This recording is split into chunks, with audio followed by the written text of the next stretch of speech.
The United States of America fields an estimated 13,000 military UAVs. Turkey has roughly 1,421. Poland, 1,209. Russia, around 1,050. Germany, about 670. India, approximately 625. France, 591. Australia, 557. South Korea, 518. Finland, 412.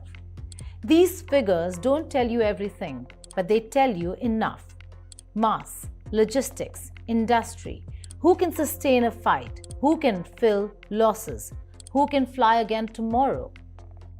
Numbers, though, are only chapter 1. The real story is what these fleets can do.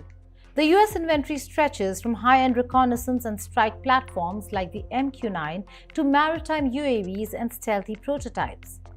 Turkey's rise is powered by export champions like the Bayraktar family, drones that combine decent endurance, precision munitions, and affordability.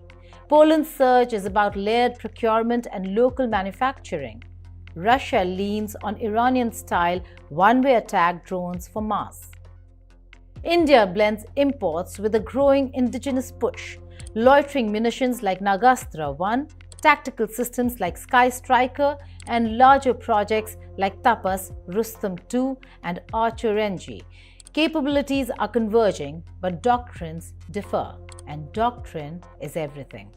Drones have moved from nice to have to central to campaign. The Syrian civil war, the Armenia-Azerbaijan confrontations, and most decisively, the Russia-Ukraine war have been masterclasses in unmanned attrition. Cheap first-person view quadcopters turned trenches into fish bowls. Long-endurance platforms turned roads, depots, and artillery into prey. The lesson: air superiority now has two faces: traditional fighters and a buzzing cloud of expendable wings.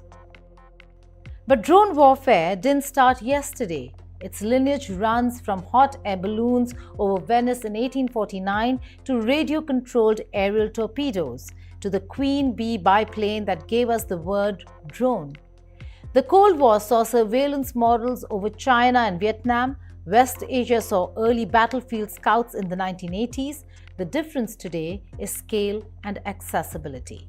Drones now range from palm-sized quadcopters cobbled from pesticide sprayers to naval-grade behemoths that launch smaller parasite drones mid-air. Militias can print parts. Militaries can program swarms. The barrier to entry has collapsed. Nowhere has this been clearer than in Eastern Europe. Ukraine stood up the world's first dedicated unmanned systems branch and married racing drone agility with battlefield lethality. Sub-$400 first-person view quadcopters that are FPVs square off against much pricier one-way attack drones. The math is brutal. If you can afford to lose more and fly again tomorrow, you can control tempo. Russia has hurled thousands of Shahed-type drones. Ukraine has replied with massed FPVs, long-range strikes on fuel and industry, and electronic warfare that turns the sky into a knife fight of signals. The point isn't who has the best drone, it's who has the better kill chain, the tighter production line, and the deeper bench.